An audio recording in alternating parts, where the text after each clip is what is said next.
Hello, angels. So today we're going to talk about something moderately important. It's called balance.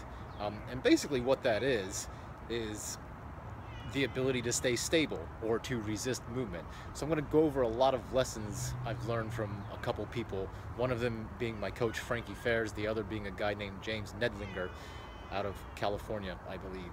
I'll put their links up in the description afterwards. So,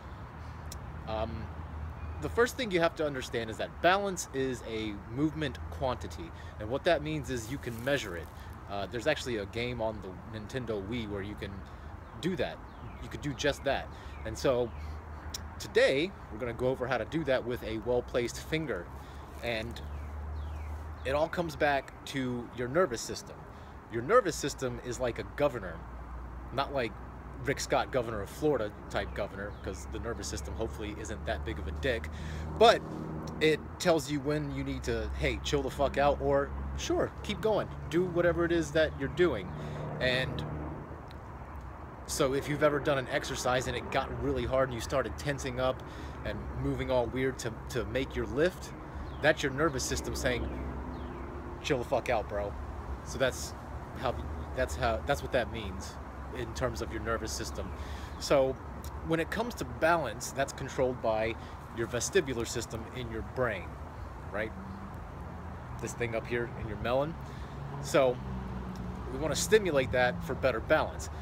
And an easy way to figure out where you're lacking is to do the following. You're going to stand, put your feet together, and you're going to close your eyes. Now, if you notice, when I closed my eyes, I started swaying this way a little bit, right? So here's how we use the finger to fix that, right? And this is a very general overview of it. It's a lot more complex. But we hold the finger out, we focus our eyes on it, so the finger is one, right? And everything else is double. We keep our eyes there, and in my case, I'm gonna move my head to the right while keeping focus on my finger. My eyes aren't moving, they're staying where they are. It's just my head.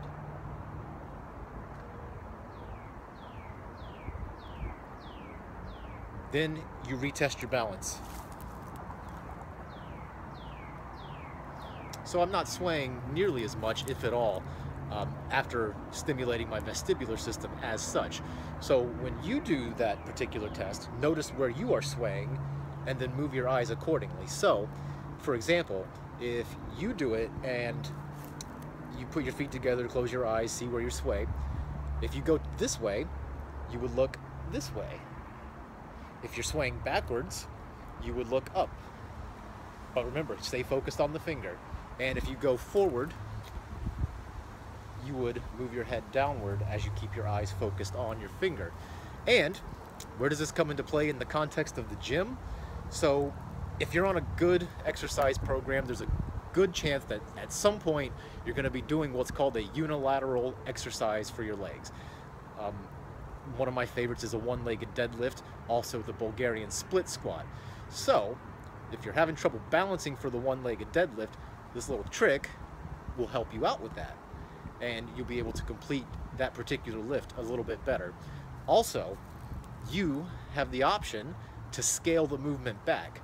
So instead of maybe picking up the kettlebell or dumbbell off the floor, put it on a bench, put it on a step of some sort, reduce the range of motion. That way you can practice being stable more often. But the takeaway point is your eyes can move because they have muscles attached to them. So anything on your body that moves, all the way from your eyes to your asshole to your big toe, it can be trained. And sometimes you don't want to neglect those things. So give that a shot. Let me know how it goes. Let me know if you have questions in the comments, and go view all my websites, subscribe to my channel and all that good shit, and have a fantastic day.